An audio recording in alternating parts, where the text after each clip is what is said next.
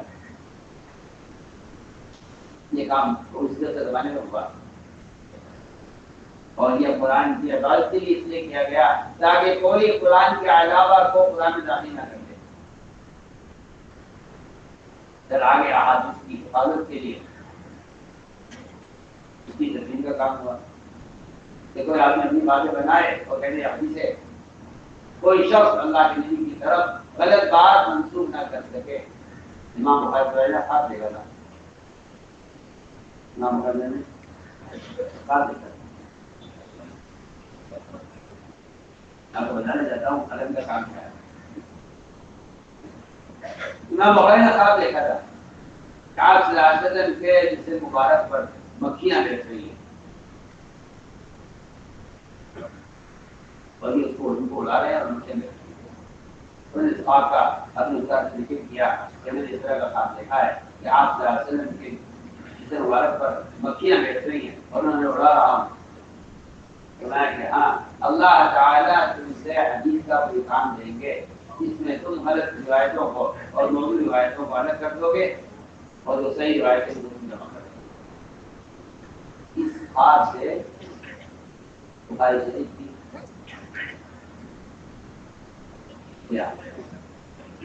اس خدمت کا کی تعبیر لے گئی اس خواب سے کہ مکھیوں کو آپ کی وجہ سے ہٹایا جا رہا ہے. یہ جو غلط کتاب کی طرف آ رہی ہیں، آپ سے منسوخ کی جا رہی ہیں، ان سے آپ کی احادیث کو محفوظ کرنے کے لیے یاد کی گئی. میں عرض کرتا ہوں کہ آج بھی اللہ کا فضل ہے، ایسے علماء ہیں جو حدیث کی تدوین کا کام کر رہے ہیں. ارے تو گمان میں بھی کبھی یہ بات نہیں آئی یہ ویڈیو پڑھنے کا انکار کیا جائے. لوگوں کا اپنا خیال ہے، اللہ کو صحیح ہدایت دے سب کو.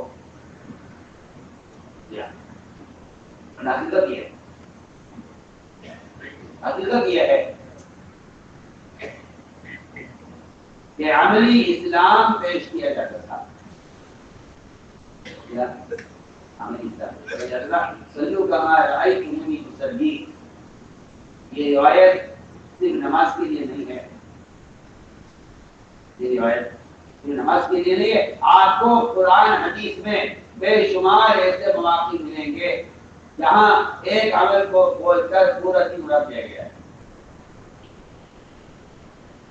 ایک عمل بول کر پورا دن اڑا دیا گیا ہے. ایک رکوع کو بول کر پوری نماز بنا دی گئی ہے.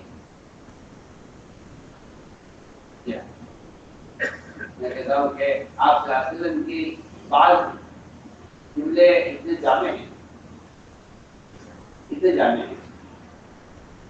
کہ آپ صلی اللہ علیہ وسلم کی 23 سالہ پوری محنت، آپ کی 23 سالہ پوری محنت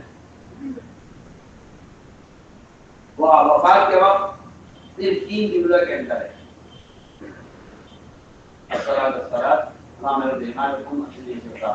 یہ 3 جملے ایسے ہیں کہ جس میں عبادات حقوق اللہ میں سے، معاملات حقوق العباد میں سے، اور ان سب کو دنیا میں قائم کرنے کے لیے اسامہ کے لشکر کی روانی کا اصرار، یہ آپ کے 3 جملے وفات کے وقت ایسے ہیں جس میں سب کچھ آ گیا. نماز بول کر سارے حقوق اللہ بڑھا دیے گئے.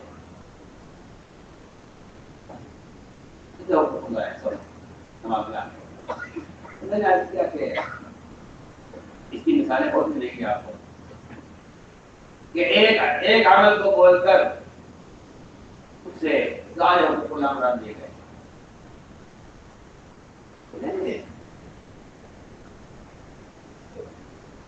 میں نے عرض کیا کہ یہ ہے حقیقت، یہ ہے حضور اکرم صلی اللہ علیہ وسلم کے بعض جملے سے جامع ہیں. میں نے عرض کیا کہ اس زمانے میں عملی اسلام ہوا کرتا تھا. آپ ہمارا سلو کما رائے مسلی، یہ جو آپ کا یہ جملہ ہے کہ نماز اس طرح ہو جب پڑھتا ہوا دیکھ رہے ہو، یہ آپ صلی اللہ علیہ وسلم کا یہ حکم تمام کاموں کے لیے ہے. ان کاموں کو آپ صلی اللہ علیہ وسلم صاحب کے طریقہ ہے. اور اگر آپ صلی اللہ علیہ وسلم نے کوئی بات فرمائی بھی ہے تو توجہ سے سننے والے صحابہ کے ہاتھ پکڑ پکڑ کر، مونڈے پکڑ پکڑ کر اور تین مرتبہ متوجہ کر کے بعض روایت میں الا تسمعون مکرر بھی لکھا ہے، کیا تم سنتے نہیں ہو، کیا تم سن نہیں رہے ہو. اتنا متوجہ کرتے ان صحابہ کو جن کے سننے کی قرآن نے تعریف کی ہے. آپ سنیں، آپ بول دیجیے. آپ اس غفلت کے زمانے میں آپ حالات باطل پر دین کے بارے نشر کر کے آپ کہتے ہیں یہ بھی طریقہ نشر و اشاعت کا ہے. مجھے تو آپ کی اس اشتہار پر حیرت ہے اور مجھے آپ کے اس مزاج پر تعجب ہے کہ اس زمانے میں جس میں صحابہ کے سننے کی اللہ نے قابل تعریف کی ہے کہ انہیں اتنی معرفت حاصل ہو گئی تھی کہ ان کی آنکھوں سے آنسو باہر کرتے تھے آپ کی مجلس میں. آپ ایسے صحابہ، معاذ آپ کے ردیف، آپ کی سواری پر سوار، آپ سے پیچھے چپکے ہوئے بیٹھے اور آپ 3 مرتبہ یا معاذ کہہ کر پکار رہے ہیں. کیا آپ غفلت کے زمانے میں، اس غفلت کے زمانے میں جبکہ مسلمان کو کوئی سروکار دین سے، دین کے کام سے، دین کی بات سے کوئی مطلب، اللہ کے فرائض سے مسلمان کا رشتہ ٹوٹ چکا ہے. اور آپ اس غفلت کے زمانے میں آلات غفلت سے اور آلات باطل سے دین کی اشاعت کرنے کو سمجھتے ہیں کہ اس زمانے کا طریقہ یہی ہے، اس لیے انکار درست نہیں ہے. مجھے آپ کی اس بات پر مجھے ہے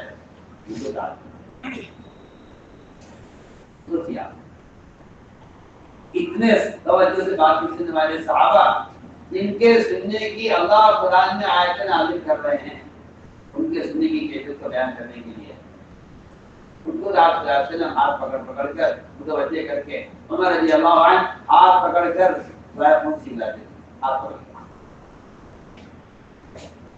اور آپ اس زمانے میں نشر و اشاعت میں آپ کو ایسا مزہ آیا اور آپ کی ایسی سہولت معلوم ہو رہی کرتا ہوں کہ وہ علم جو نبی کی صحبت سے لیا گیا تھا آج وہ موبائلوں کی صحبت سے لیا جا رہا ہے.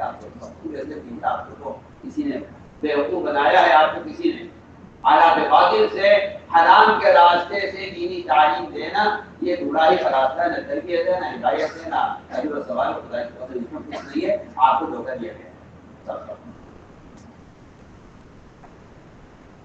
آپ آن لائن تعلیم میں تصویر دیکھ رہے ہیں اور آپ علم حاصل کر رہے ہیں، آپ حرام کام میں مشغول ہیں اور آپ کو دھوکہ دیا جا رہا ہے کہ یہ بھی تعلیم کا طریقہ ہے. میں کہتا ہوں کہ آپ نبی کے طریقہ تعلیم سے ہٹ کر میلوں کوسوں دور نکل چکے ہیں اور آپ کو رواج اندھا کیے ہوئے ہیں اور آپ کا خیال یہ ہے کہ کوئی زمانے کے ساتھ مخصوص نہیں ہے کوئی طریقہ. آپ نبی کے طریقہ تعلیم کو بدل کر کہتے ہیں کہ زمانے کے ساتھ معاملہ چلتا ہے، کسی زمانے کے ساتھ کوئی طریقہ مخصوص نہیں ہے. میں کہتا ہوں گمراہی سے کہتے ہو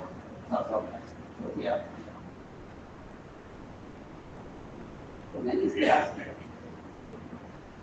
کہ وہاں ایک عمل اسلام ہوا کرتا ہے. آپ نے خود بھی یہی کیا، آپ نے صحابہ کو بھی اس کا عادی بنایا کہ مومن کا اسلام ظاہر ہونا چاہیے، مومن کا اسلام ظاہر ہونا چاہیے، مومن کا اسلام ظاہر ہونا چاہیے. اسی لیے میں نے عرض کر دیا کہ ایک صاحب نے آ کر کہا تھا کہ میں قرآن کی زیارت کرنا چاہتا ہوں، کوئی پرانا مخطوطہ الگ سے کسی بار لکھا ہوا ہو.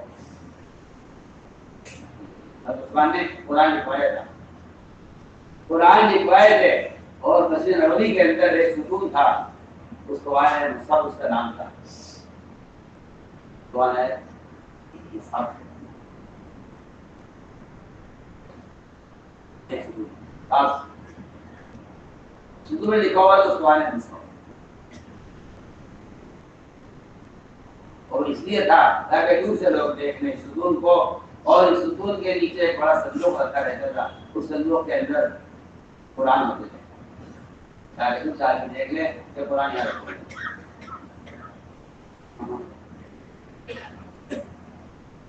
آنے والے تھے کہ قرآن یہاں رکھا ہے. اب تو آپ کو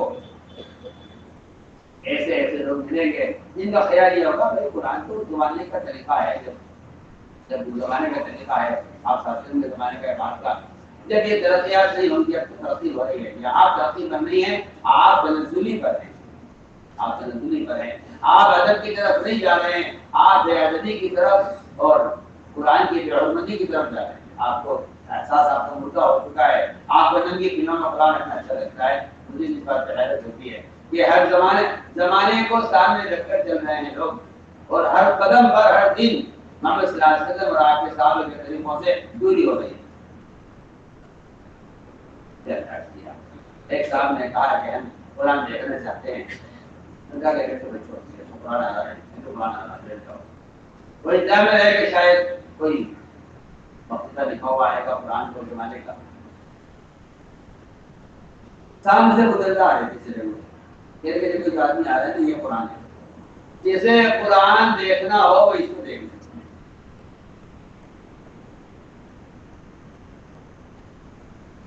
ایک حرف بھی لکھا ہوا نظر نہیں آ رہا ہے، لیکن ابو الدرداء کو قرآن کہہ کر پیش کیا جاتا ہے.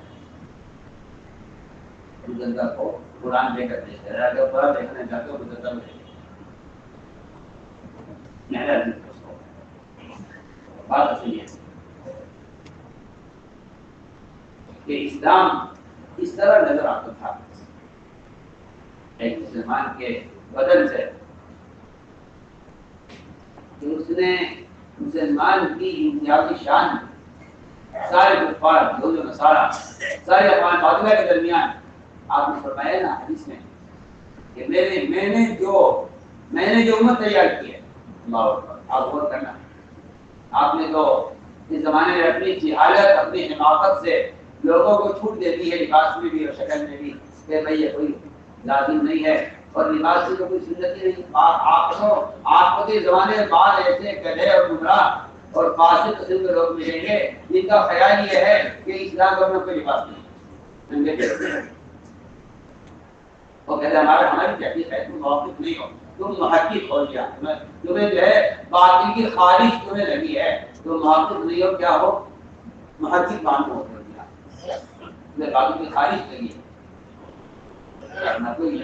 کوئی تحقیق نہیں ہے، پاگل بن ہے اور سارے رواج سے یہود و نصارا کے طریقوں سے متاثر ہیں.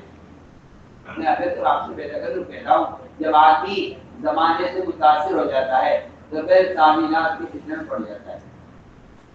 کیونکہ تو میرا مشاہدہ ہے، یہ میرا مشاہدہ ہے. تعمیرات کا دین ہوتا ہی اسی لیے کمزور ہے. تعمیرات کا دین کمزور اسی لیے ہوتا ہے کہ تعمیر کرنے والا وہ حالات زمانے سے متاثر ہو جاتا ہے کہ اس کے لیے کوئی مخرج نہیں ہوتا جس پر وہ اس کی کوئی تعمیر نہ کرے. تعمیرات کو مخارج پیدا کرتے ہیں. میں کیا کہہ رہا ہوں، تعمیرات مخارج پیدا کرتے ہیں. تعمیرات مخارج پیدا کرتے ہیں. تعمیرات نہیں ہوتی وہاں آج بھی ایک سنت کے احیاء کے لیے اپنی جان مال عزت سب کچھ قربان کر دیتا ہے کہ نہیں یہ سنت نہیں ہوتی. تو میں تو میرے ضرور آپ نے کہتا ہوں، میں آپ سے بہتر کروں. آپ کو اگر کسی شعبے میں کسی ڈپارٹمنٹ میں یا کسی حکومتی یا کسی پرائیویٹ کمپنی میں اگر آپ کو ملازمت ملتی ہے اس شرط پر کہ آپ فلاں سنت پر عمل نہیں کریں گے، آپ جا کے پوچھا کرتے ہیں بتاؤ بیٹا کروں میرے ساتھ یہ مسئلہ پیش آ گیا ہے اور کمپنی ہے ملازمت ہے، میں نے پڑھائی نہیں کی، پڑھائی نہیں ہے، یہاں میری تو حاصل کیا نہیں ہے، یہ دنیا کا ٹہل پڑا ہے. اب سب سے کمپنی مجھے 1,00,000 روپیہ مہینے کا دے رہی ہے. میرا تو بڑا خاندان ہے, میرے تو معاش کا مسئلہ ہے, سب کا خرچہ میرے ذمہ ہے, اور کمپنی کہتی ہے کہ سنت پر آپ عمل نہیں کر سکتے. ہم صاحب کہیں گے کہ بھائی حالات کا تقاضا ہے, زمانے کا کی مجبوری ہے, یا آپ مجبور ہیں, آپ معذور ہیں, آپ چھوڑ دیجیے سنت کو. اور یہ کوئی فرض تو ہے بھی نہیں, ویسے بھی فرض نہیں ہے, اور سنت ہی تو ہے. ہاں میں سوال کرتا ہوں, میں سوال کرتا ہوں آپ سے, اگر کوئی کمپنی آپ سے یہ کہے کہ ہاں آپ ہمارے یہاں ملازمت کر سکتے ہیں, آپ کو 2,00,000 روپے مہینے کی تنخواہ ملے گی, آپ ہمارا کام کیجیے, مگر ہماری کمپنی کو اصول یہ ہے کہ آپ کا ایک ہاتھ کر لے گا اس میں, آپ بتائیے آپ کلیئر ہو جائیں گے.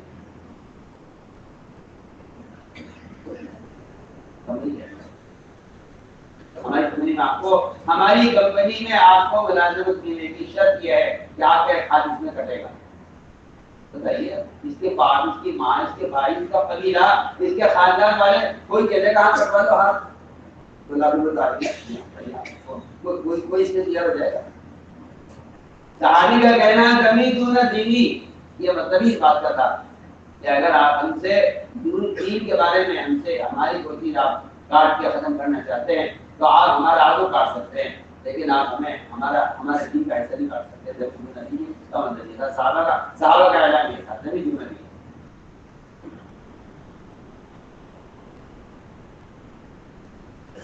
تو میں آپ سے اعتراض کر رہا ہوں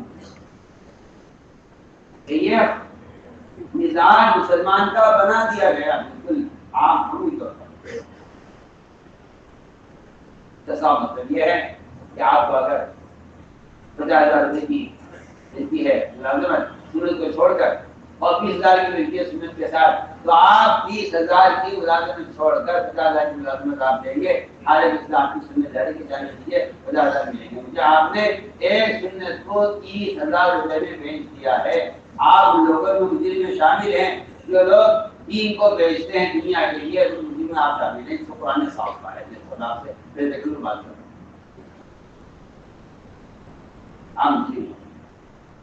آپ اللہ کا معذور نہیں, مجرم ہے, اس لیے کہ آپ نے دین کو بیچا ہے دنیا کے لیے.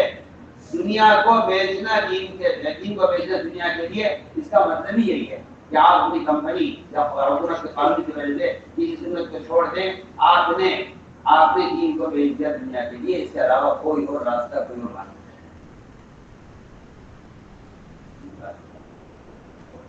آپ کہنے مسجد کھا لوں گا, مزدوری کر لوں گا, لیکن سنت چھوڑ دوں, اس لیے مطلب ایگزام کو پوچھ رہے تھے, کہہ رہے تھے کہ میں نے یہ پڑھا ہے, اپنی چاہتا ہوں. میں نے کہا تم نے پڑھنے سے پہلے کیوں نہیں سوچا, تم نے پڑھنے سے پہلے کیوں نہیں سوچا کہ میں جو کچھ پڑھ رہا ہوں اس جہل کے پڑھنے پر مجھ سے کون سی سنت کے چھوڑنے کا مطالبہ کیا جائے گا. تم نے تعلیم سے پہلے کیوں نہیں سوچا.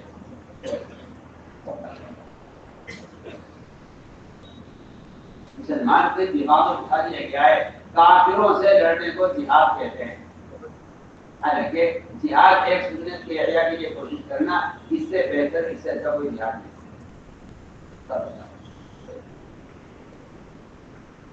ایک سنت کے احیاء کی کوشش, اس سے بڑا خدا کی قسم کوئی جہاد نہیں, کیونکہ ایک سنت کے احیاء پر 100 شہیدوں کا اجر ہے. ایک قاتل کے ہاتھوں قتل ہونے پر ایک شہید کا اجر.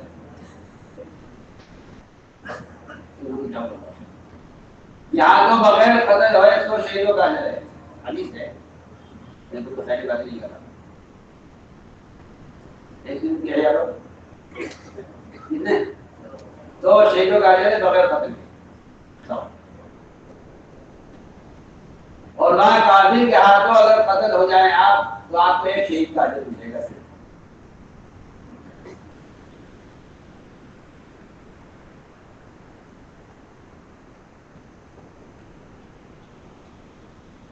تو ہم نے عرض کیا کہ بات کچھ اور ہے,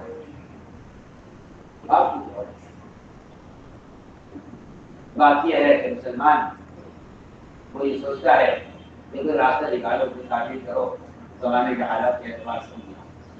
جو لوگ زمانے کے تابع ہو کے چلتے ہیں وہ اللہ کے تابع ہو کر نہیں چل سکتے.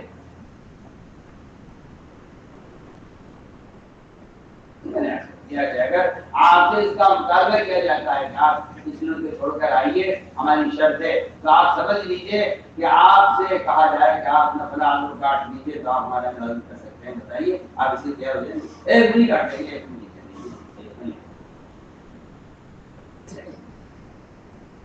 ایک آدمی اپنے بدن کا نقصان برداشت نہیں کر سکتا، دنیا کے لیے تین نقصان کیسے برداشت کر لیتا ہے؟ سوال ہے. میرا چہرہ بدل لیا ہے، میرے کپڑے بدل لیے، آپ میرا سارا معاشرہ بدل لیے، مجھے تو ملازمت کرنی ہے. یہ ہے وہ قسم جس نے دین کو بیچا ہے دنیا کو خریدنے کے لیے.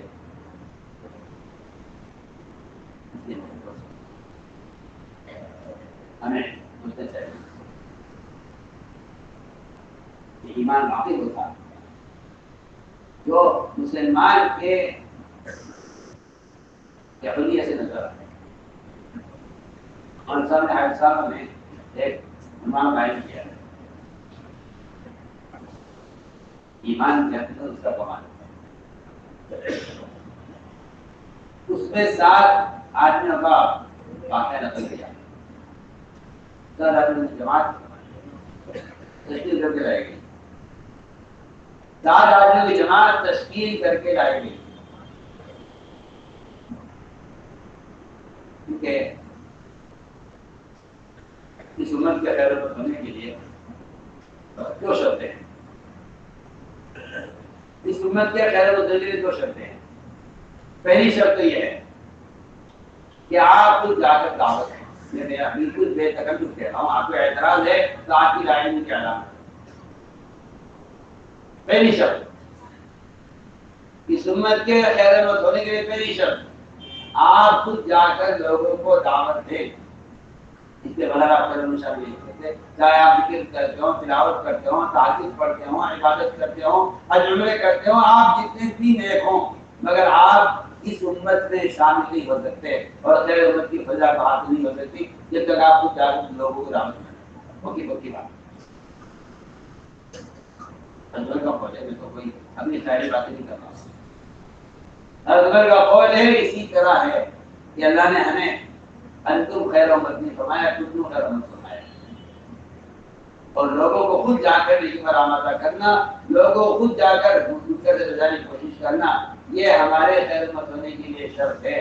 حضرت عمر کا قول ہے، ہم سب کے لیے ایک دلیل ہے. دوسری بات جو بڑا ہوا لگا ہے ابو بکر فرماتے ہیں رضی اللہ تعالیٰ عنہ کہ جب تک تم لوگوں کو ان کے ماحول سے نکال کر، اگر وہ نہیں آتے ہیں، تو ابو بکر فرماتے ہیں ان کے گلوں میں زنجیر ڈال کر. ابو بکر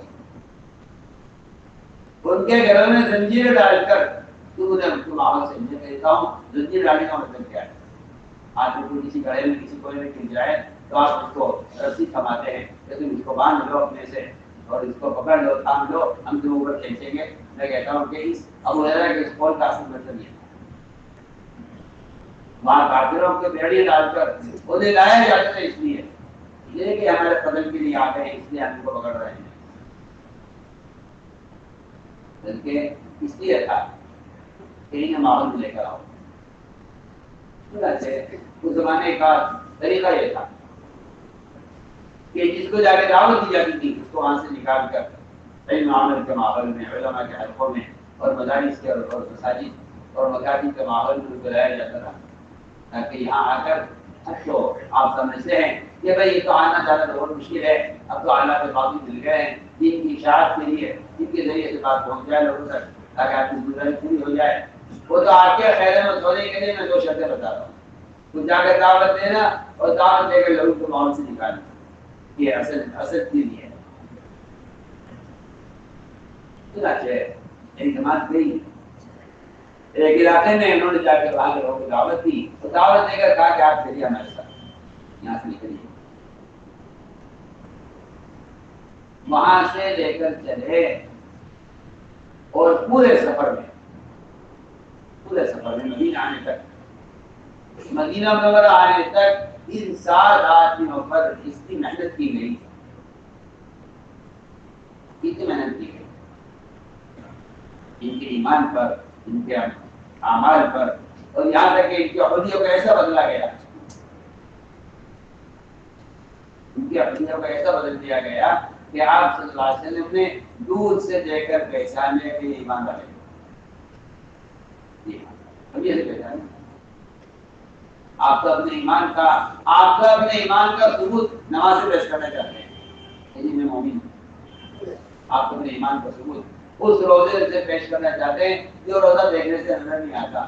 آپ اپنے ایمان کا ثبوت اس زکات سے پیش کرنا چاہتے ہیں جو زکات مسلمان کو دیتا ہے.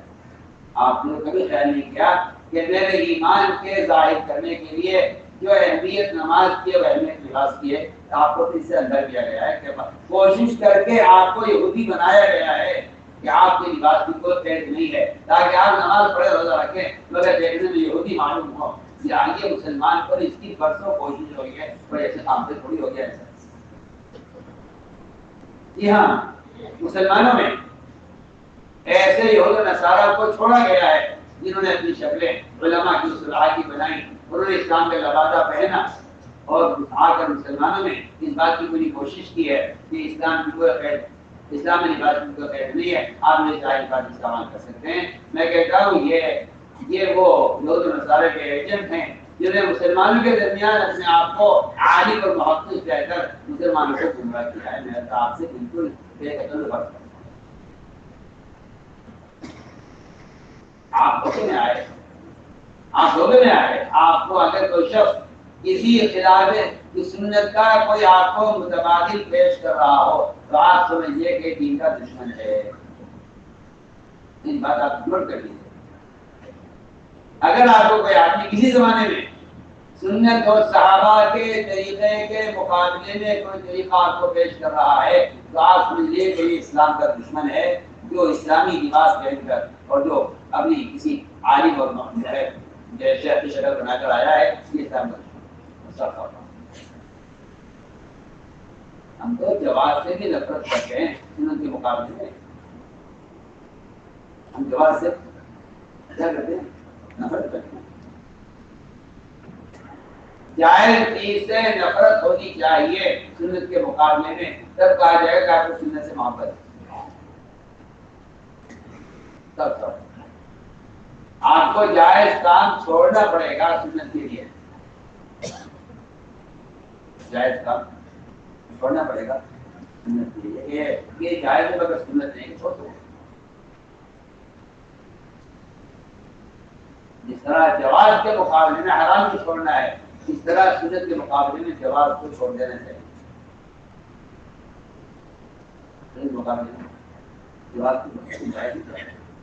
جائز کا عمل کرنا واجب نہیں ہے لیکن سنت کا عمل کرنا لازمی ہے.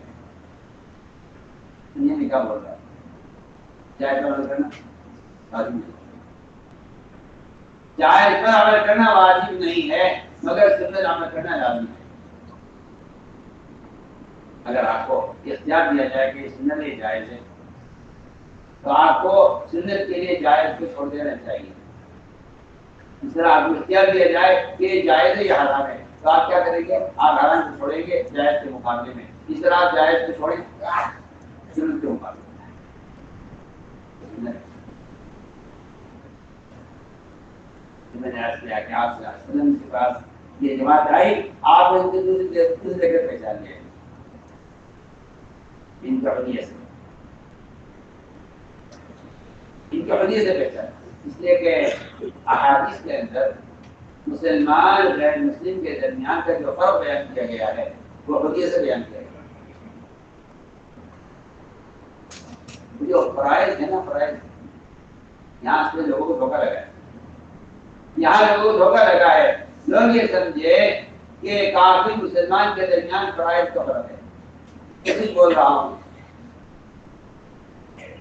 میں نہیں بول رہا ہوں، دھوکہ لگا دھوکہ دیا گیا ہے. مسلمان یہ سمجھا غلطی سے کہ فرائض یہ کافر مسلمان کے درمیان فرق ہے. حالانکہ ایسا نہیں.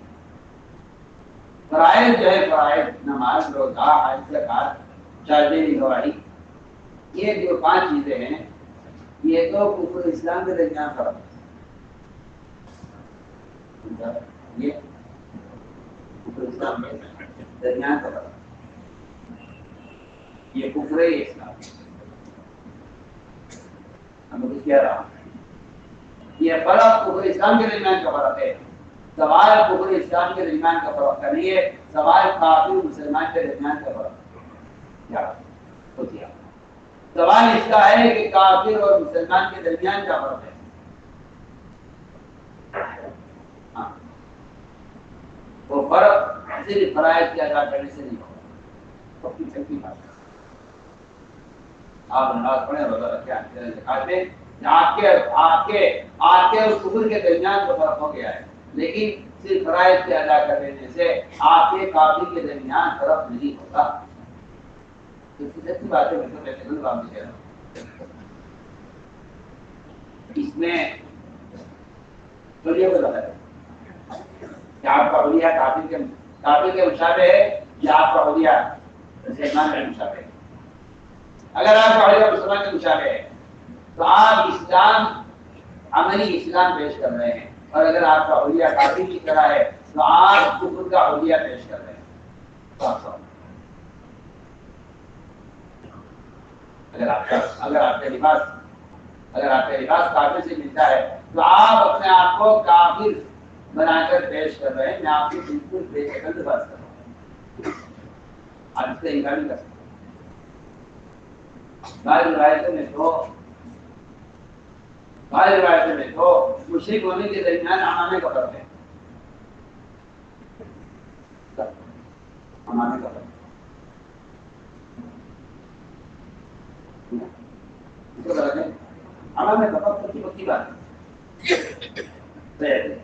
مشرک مومن کے درمیان عمامے کا فرق ہے. اس زمانے میں جاہل قسم کے لوگوں نے یہ مثال بنایا مسلمان کا کہ عمامہ تو علماء اور یا صوفیاء اور جو بڑے بڑے گرو ہوتے ہیں وہ باندھا کرتے ہیں. میں تو ایک عام مسلمان ہوں, میرا عمام باندھنا تو ذرا اچھا نہیں ہے کیونکہ میں تو عالم بھی نہیں ہوں اور میں تو کوئی بزرگ بھی نہیں ہوں اور میں تو کوئی پیر بھی نہیں ہو گیا. ابھی عمامے پیروں کی علامت ہو گئے. یہ آپ سکھوں جا کے دیکھیں. آپ کو سکھوں میں وزیر اعظم سے لے کر ایک کاش کاٹ تک آپ کو پگڑی باندھنے میں ملے گا. تو آپ کو تکلیف کیا یہ بیماری مسلمانوں میں پیدا ہوئی ہے. عمام اس کو علماء کی شان ہے اور علماء کے امتیاز کے لیے عمامے دیے گئے ہیں. پاگل ہے سامنے یہ کہتا ہوں پاگل ہے. مسلمان غیر مسلم کی چھٹائی کے لیے عمامے دیے گئے.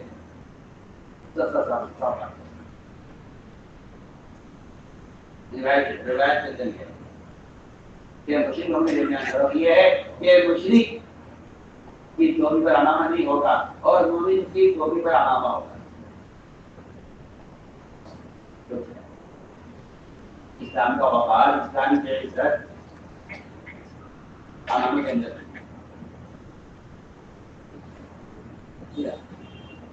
آپ کو شرم آتی ہے. آپ کو تو ٹوپی اوڑھتے بھی شرم آتی ہے.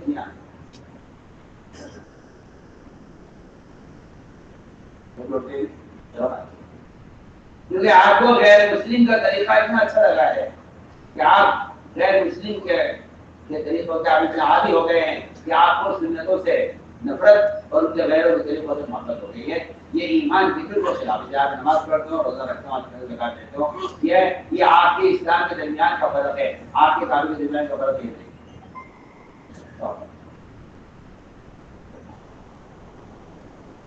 ہم نے عرض کیا کہ آپ نے اس جماعت کو دیکھ کر فرما لیا کہ یہ سب کے سب ایمان والے ہیں. آپ کو دیکھ کر سمجھ گیا کہ ایمان والے ہیں. میرے دوست اس سے ہم کرتے ہیں میں جیسا سمجھتے میرے کام کا مقصد یہ رعایت سنت ہے. میرے کام کا مقصد احیاء جہاد ہے، اتباع جہاد نہیں۔ آپ ان سنتوں پر عمل کر لیں، جن سنتوں کا رواج باقی ہے تو اس کو جہاد نہیں کہیں گے، کیونکہ یہ احیاء نہیں ہے سنت کا۔ احیاء یہ ہے کہ آپ اس سنت پر عمل کریں، اس سنت میں رکاوٹ ہے، لیکن سنت کا ماحول نہیں، آپ اس پر عمل کریں تو کہا جائے گا کہ آپ نے سنت کا احیاء کیا ہے۔ میرے کام کا مقصد احیاء سنت، کام کا مقصد احیاء سنت، اتباع سنت تو آدمی کر لیتا ہے، اصل احیاء سنت، احیاء کا مطلب یہ ہے کہ آپ وہاں عمل کریں سنت پر جہاں اس کا موقع نہیں ہے۔ میں بہت اہم بات آپ سے عرض کر رہا ہوں، اگر آپ اسی کوشش کر لیں کہ مخالف معلوم سے عمل کر لیں تو آپ کی قوت، ایمان کی قوت اور آپ کے دل سے عمل کرنے کی طاقت بڑھ جائے گی فوراً، اگر آپ مخالف معلوم سے عمل کریں۔ اس لیے کہ یہی وہ جہاد ہے، مخالف ماحول میں سنت کا عمل کرنے سے یا مخالف ماحول میں شریعت کے حکم کو پورا کرنے سے عمل کی استعداد، جس کو میں کہہ چکا ہوں۔ آپ کو کیونکہ انکار ہے، آپ کو تو انکار کرنا ہے، مجھے آپ کی بے وقوفی پر تعجب ہے کہ آپ اصل بات تک پہنچنے سے پہلے انکار کر دیتے ہیں۔ یہ میں کہتا ہوں کہ یہ اللہ کی طرف سے توفیق جب سلب ہو جاتی ہے تو آدمی مراد تک پہنچ نہیں سکتا۔ آپ سے سچی بات کر رہا ہوں، میں آپ سے سچی بات کر رہا ہوں، آپ مخالف ماحول میں عمل کر کے دکھلائیں، آپ خود محسوس کریں گے کہ آپ کا ایمان کا درجہ اور آپ کی ایمان کی قوت بڑھ جائے گی۔ ایک حقیقت ہے بیان کر رہا ہوں۔ اور اگر آپ اس کو بات سمجھ کر ہوں، اگر آپ کسی ماحول میں کسی سنت کو چھوڑ دیں گے تو آپ کے ایمان کی سطح گر جائے گی فوراً۔ میں آپ سے بالکل قرآن حدیث کی روشنی میں آپ سے عرض کر رہا ہوں، اگر آپ کو عقل ہوگی تو آپ اس بات کو سمجھیں گے، اگر عقل خف ہو چکی ہے تو آپ کو رواجی طریقے اچھے لگیں گے اور آپ کہیں گے نہیں ایسی کوئی بات نہیں ہے، کیونکہ آپ کو گمراہ کرنے والے مراد تک پہنچنے ہی نہیں دیتے، آپ کو مراد تک پہنچنے نہیں دیتے، ورنہ حقیقت ہے جو میں عرض کر رہا ہوں۔ جو آدمی جتنے مخالف ماحول میں عمل کرے گا اس کا ایمان اتنا کمال پر ہو جائے گا۔ آپ اگر مخالف ماحول میں عمل کر لیں، آپ کو اپنے ماحول میں عمل کرنا آسان ہو جائے گا، آسان ہے۔ جو آدمی مخالف ماحول میں عمل کر لیں، اسی لیے ایک اصولی بات ہے، جس چیز کی آدمی کو عادت آنی جاتی ہے اور طاقت پیدا کی جاتی ہے اس کی مشق کرائی جاتی ہے، اس کی مشق کرائی جاتی ہے، اس کی مشق کرائی جاتی ہے۔ میں اس کی آسان مثال پیش کرتا ہوں، اگر کوئی آدمی فوج میں بھرتی ہونا چاہتا ہے تو اس فوج سے بھرتی ہونے والے کو بڑی مشقتوں سے گزارا جاتا ہے، بہت مشقت، جو کام وہ نہیں کر سکتا اس سے وہ کام کروائے جاتے ہیں تاکہ اس کے اندر استعداد پیدا ہو۔ اچانک اگر کہیں سے کودنا ہے یا کہیں سے سمندر پار کرنا ہے یا کہیں سی جگہ پر کوئی خطرناک صورتحال میں داخل ہونا ہے تو ان سارے خطرات سے فوجیوں کو گزارا جاتا ہے اور پھر ان کا امتحان ہوتا ہے، اس کے بعد ان کا فوج میں نام بھرتی ہوتا ہے۔ میں آپ کو نام مثال کر رہا ہوں دین کے بارے میں۔ آپ کا خیال یہ ہے کہ آسانی کا راستے اختیار کرو، مشکل راستے کو چھوڑ دو، تو میں سمجھتا ہوں کہ ایسا خیال عمل کی استعداد کو ضائع کر دے گا۔ اس لیے ہم نے عرض کر دیا تھا شروع سے کہ اصل یہ جو کام ہے، اس کام کی ذمہ داری یہ اپنے ایمان کی تکمیل کی ہے اور عمل بھی پیش کرنے کی ہے۔ ہمارے یہاں تو نفر کا مقصد ہی عمل بھی پیش کرنا ہے،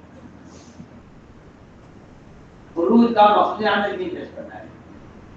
آپ خروج کے بغیر عملی دین پیش نہیں کر سکتے، اور عملی دین پیش کے بغیر اسلام قائم نہیں ہوگا، یہ پہلے کافی تکلیف بات ہے۔ عملی دین پیش کیے بغیر اسلام قائم نہیں رہے گا۔ میں کہتا ہوں کتابوں سے اسلام کے احکام کی حفاظت ہو جائے گی لیکن اسلام کی حفاظت نہیں ہوگی۔ میں نے آپ سے پہلے کہا اسلام کے احکام رکھ جائیں گے کتابوں سے، لیکن اسلام قائم ہو جائے یہ تو ناممکن بات ہے، ناممکن بات ہے۔ اقامت دین کے لیے نفر حرکت دی گئی کہ ہمارے یہاں خروج کی جو اہمیت ہے وہ اقامت دین کی وجہ سے ہے۔ اقامت دین یعنی اللہ کے فرائض پر امت کو قائم کرنا، اسے کہتے ہیں اقامت دین۔ اللہ کے فرائض پر امت کو قائم ہے، اس لیے قرآن میں جگہ جگہ نفر میں داخل ہونے پر عذاب کی دھمکیاں دی ہیں، اور اس کا مقصد ہی یہی تھا، اس کا مقصد یہ تھا کہ اگر مسلمان اللہ کے راستے خروج کو چھوڑ دے تو اللہ کے عذاب کے آنے کا انتظار کرے۔